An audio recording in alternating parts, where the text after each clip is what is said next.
Este audio alude a la explicación referida a la acumulación originaria. La misma tiene como soporte alternativo el video que figura en el campus académico y por supuesto el capítulo como texto de lectura. La referencia a la acumulación originaria y al escritor Karl Marx no sitúa al enfoque de la cátedra necesariamente a través de un criterio marxista o marxiano por excelencia. Simplemente debemos afirmar que la inclusión del capítulo 24 y su análisis resulta de una lectura insoslayable como un clásico para la explicación dentro de la historia económica y del enfoque del materialismo histórico, así como otros capítulos de otras versiones liberales respecto a diferentes temas como el que pueden ser de Adam Smith, David Ricardo o el propio John Keynes, también lo son por su significado en la historia del pensamiento económico. Pero yendo de manera concreta a la importancia de lo sostenido por Marx en este capítulo, no radica solamente en la descripción histórica del proceso de acumulación originaria. Se producen a través de esta lectura el análisis de situaciones relativas como por ejemplo al origen de la pobreza y al origen de la riqueza. Y es por ejemplo esto lo que sucede al comienzo del capítulo al referir a la teoría del pecado original de Adolphe Thiers. Adolphe Thiers es un escritor y político francés que participó en la Revolución Francesa de 1830 en el gobierno de Luis Felipe, que adquiere una posición dogmática hacia la derecha y al cual Marx confronta despectivamente en un manifiesto de la Internacional en 1848. Thiers, luego de la Revolución de la Comuna, interviene como presidente provisional de la Tercera República. Marx confronta a Thiers en este comienzo, ubicando a la explicación de Thiers a partir de la teoría del pecado original. Hay que recordar que la mayoría de los pensadores liberales recurren al naturalismo, es decir, al origen del hombre en su estado de naturaleza, para sostener posiciones dogmáticas. En este sentido, Thiers estaría diciendo que todos los hombres recibieron por gracia divina, desde Adán y Eva, por decirlo de algún modo, la tierra, los árboles, los ríos y todo el producto que emanaba para ser aprovechado. Solo un grupo pequeño con habilidad, inteligencia y esfuerzo procuró el aprovechamiento de estos recursos, y la mayoría, todo lo contrario, se dedicó a un disfrute pasajero, a una posición, por decirlo de algún modo, holgazana y demás. Fue así que quedaron los primeros con riqueza y medios de producción y con carácter de propietarios, y el resto solamente, que es la mayoría, quedó como con su fuerza de trabajo como única posibilidad para ofrecer al mercado, una vez que en el siglo XIX ya se desarrolla el capitalismo. Lejos de estar de acuerdo Marx con esta teoría, sino todo lo contrario, él ubica con adjetivos propios de la época en que relata, habla de puerilidad explicativa, habla de que este relato, sosteniendo que el origen de los propietarios y de los no propietarios se refiere a una posición inicial cuando surgió la humanidad, de quienes fueron más activos y propensos a trabajar y quienes no lo fueron, es una explicación que conlleva una niñería insustancial. Para él, la acumulación originaria es un proceso histórico en el cual el sojuzgamiento y la violencia acompañaron justamente la concentración en pocas manos de esos medios de producción. Yendo al significado del término acumulación originaria, él dice que constituye por esto la acumulación originaria el periodo referido a la prehistoria del capitalismo. Si concibiéramos una línea de tiempo que hable de la transición del feudalismo al capitalismo, que justamente lo que se refiere en estos temas iniciales, ya que el origen cronológico de la asignatura que se estudia en este caso parte del capitalismo, pero esta visión sociohistórica que plantea el marxismo va desde el feudalismo, como se vio antes, del siglo IX al XIV aproximadamente.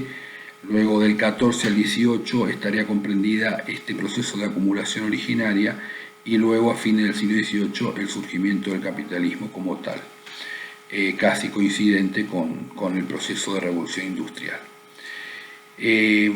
Por lo tanto, sin la acumulación originaria no hubiese existido para Marx la posibilidad de un sistema capitalista, porque fue en esta etapa en que justamente una clase se convirtió en capitalista y la mayoría en fuerza de trabajo para que esa clase capitalista pueda reproducir su capital. A continuación se plantean los momentos históricos en los cuales se da esa disociación entre campesino independiente o productor independiente y sus medios de producción. Obviamente el punto de partida tiene que ver con el desmembramiento del feudalismo, ¿no? Que muchos autores ubican hacia el siglo XIV, con la especial incidencia de la peste negra en 1348. Pero hay otras cuestiones que parten también de la importancia, por ejemplo, de las cruzadas, que dislocan la lógica feudal de mundo autosuficiente, autorregulado y especialmente sin metálico. Si consideramos la Cuarta Cruzada, que terminó en el saqueo de Constantinopla, esto constituyó una fuente importante del regreso del metálico hacia Occidente y la monetización de las relaciones en Europa de manera creciente. Recordar que, de acuerdo a la escuela francesa, la ruta del metal desde el Bajo Imperio Romano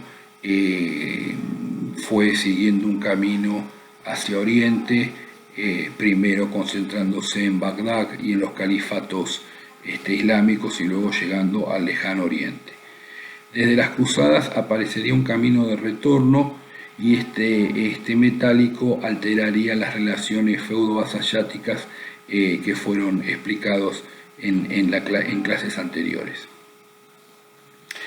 El licenciamiento de las huestes feudales, descrito por Marx en un comienzo, representa obviamente la disolución, el dislocamiento de esas huestes, o sea, de esos ejércitos que tenían los señores feudales y que eran compuestos por vasallos, a veces siervos mismos de la gleba, y los propios caballeros. Al ponerse fin a esos poderosos ejércitos feudales en pos de un ejército, por llamarlo de algún modo, nacional, al mando del rey, se produce obviamente una alteración en lo que eran las relaciones generales socioeconómicas que predominaban en el mundo feudal. Se da en primer lugar en el siglo XV el auge de las pasturas, que representa obviamente no sé si decirlo despojamiento, pero sí el corrimiento de muchas tierras que eran de labranza para constituirse en tierras de pastura. El propio Marx dice que esto va de la mano de una nueva nobleza, son los hijos de la vieja nobleza los que en el siglo XV adecúan sus tierras a la explotación de ovejas para el mercado de la lana que florecía en las manufacturas flamencas. Lo mismo va a pasar en España con la famosa mesta castellana. Y él dice que muchas parroquias, recordar que las parroquias son las organizaciones por circunscripciones, por denominarlo de algún modo, por espacio geográfico que había en Inglaterra y en muchos lugares. Muchas parroquias ven que un montón de tierras que proveían alimentos y que eran de labranza se ven desplazadas porque la nobleza o arrendatarios que la propia nobleza permitió llenaron de ovejas estas tierras para el aprovechamiento de la lana. La realeza aparece en este caso con una posición protectora de las viejas tierras de labranza, así lo manifiesta por ejemplo Enrique VII, y acá aparece entonces el rol del Estado en defensa de esas tierras de labranza, tratando de limitar la cantidad de acres, que es la medida la medida de superficie que se utiliza en este caso en Inglaterra, tratando de limitar la cantidad de acres para pastura de ovejas y tratando de preservar esas tierras de labranza que se iban viendo desprotegidas y cuyas familias de campesinos se iban viendo desplazados. Luego de esta primera situación que plantea Marx, como a partir del licenciamiento de las huestes feudales, afecta entonces el territorio de pasturas, ¿no? Que plantea desde la página 896, cita a la reforma religiosa. Recordar que existían feudos eclesiásticos que tenían vasallos, los que pagaban el diezmo, pero que tenían la posibilidad de trabajar en los alrededores de abadías o monasterios las tierras y de aprovechar las llamadas territorios o propiedades comunales. La reforma anglicana sirvió para la confiscación de bienes de la Iglesia, lo mismo sucedió en Alemania, ya que la prédica de Lutero sirvió de excusa para que una nobleza o una nueva burguesía pudiese también despojar de estos terrenos a la Iglesia.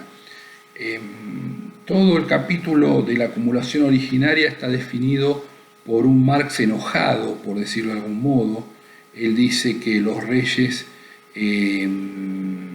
entregaron a precios irrisorios, ¿no?, a unos pocos amigos, constituyendo así una nueva clase poderosa que acumuló tierras que antes eran de la Iglesia, pero despojando de sus medios de producción a las familias que vivían en ella.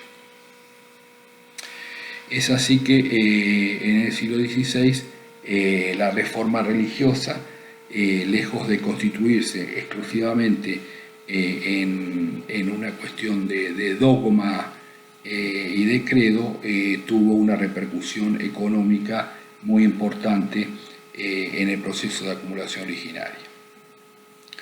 Ya en el siglo XVII, Marx refiere a la legislación de los estuardos en pos del despojo de los yeomen o de la yeomanry, ya sea generándose venta de tierras, por decirlo de algún modo, públicas, o confiscaciones de tierras, ¿no?, para su venta, que favorecieron la acumulación originaria y despojaron a los campesinos independientes, que ya para 1750, según Marx, habrían desaparecido.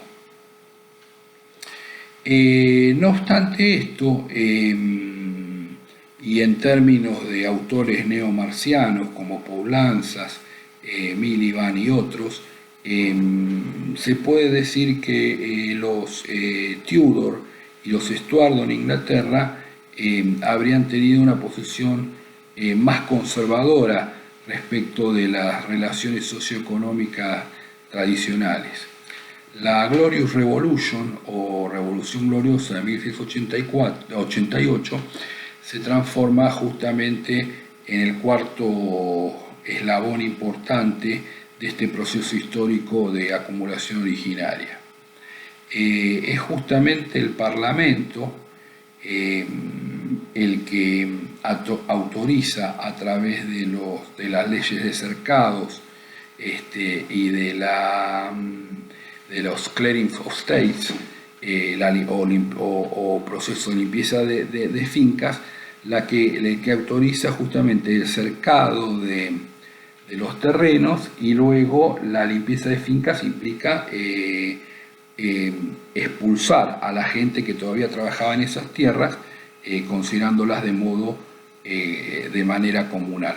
Esas tierras que habían adquirido un carácter de propiedad privada, ya sea a través de los procesos anteriormente definidos y de estos nuevos con los cuales los parlamentos les concede un boleto de propiedad, y que ahora dice, bueno, ya ni consuetudinariamente ni de hecho estas familias pueden quedar allí, quedan cercadas, y con el Clearing of States estas familias campesinas se deben ir de esas tierras, a menos que acepten trabajar para su nuevo dueño.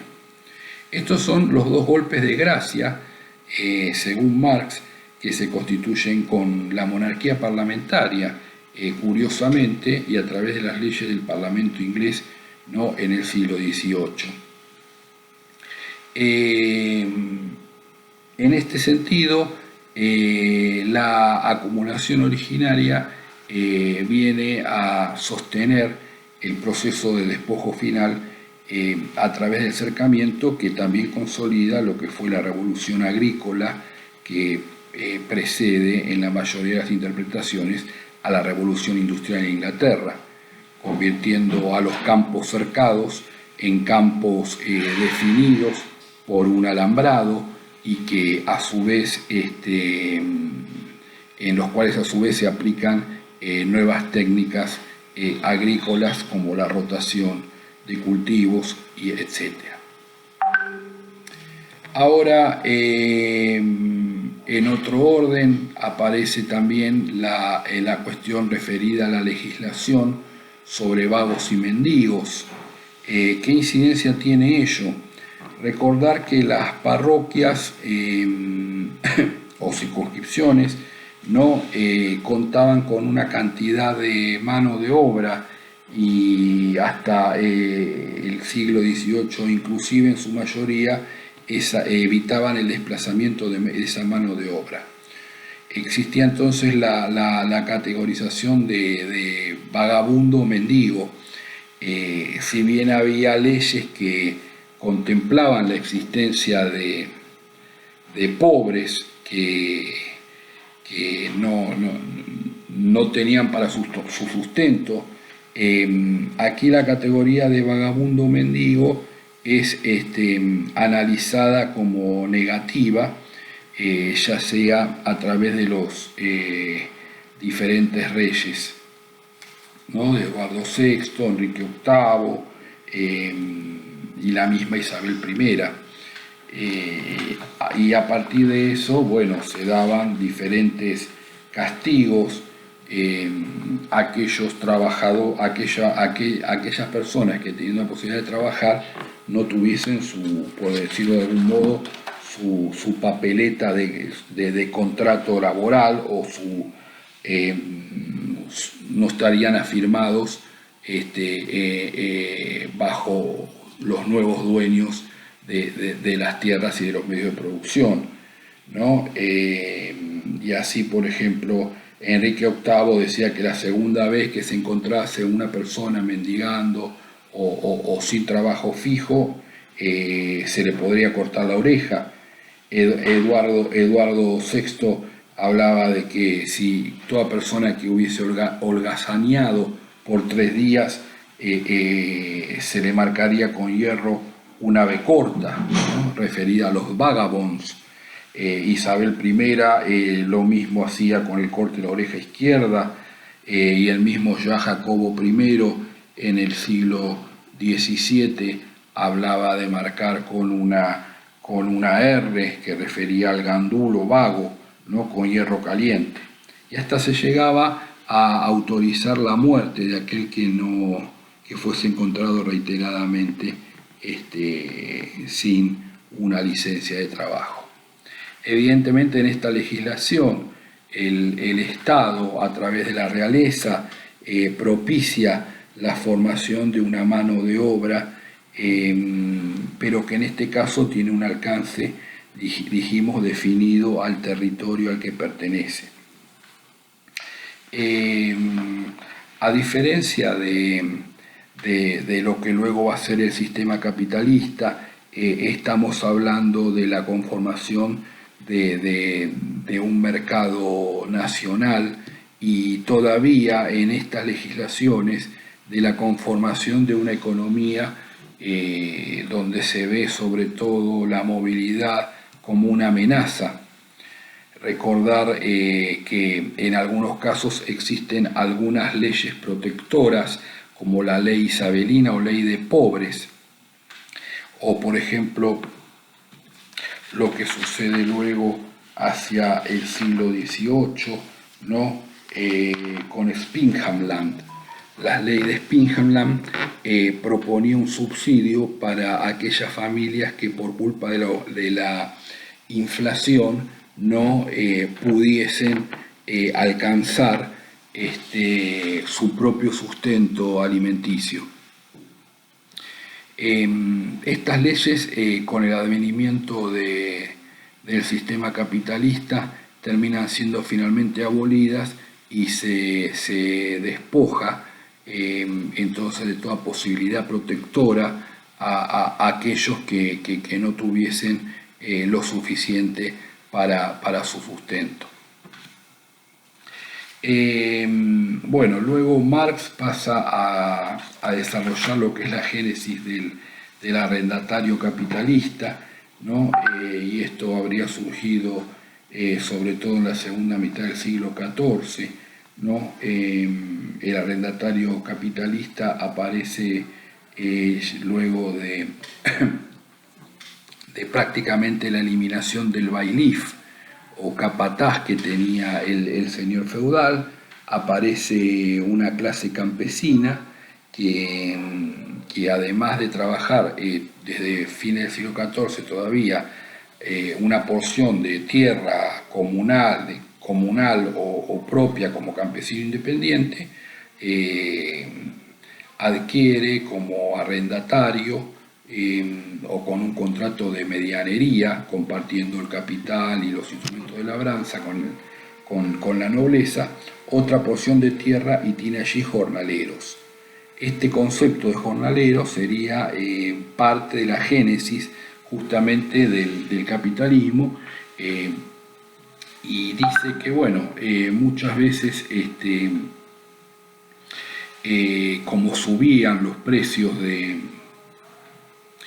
la lana o de los granos, estos arrendatarios se enriquecían, y no así necesariamente la nobleza que les había alquilado la tierra, porque el contrato mantenía o conservaba el precio original. Da múltiples ejemplos Marx, inclusive de cómo los administradores franceses se convirtieron en arrendatarios y se enriquecieron con muchas con el trabajo y el usufructo de muchas de estas tierras que concedían y que antes eran del viejo feudalismo. tenemos que entender entonces que la génesis en otro orden del capital industrial se va a dar también a partir de lo que formaría parte también de la acumulación originaria y que es la escisión de la industria doméstica rural respecto del trabajo doméstico rural, o sea, de una actividad agrícola subsidiaria que tenía esta industria doméstica.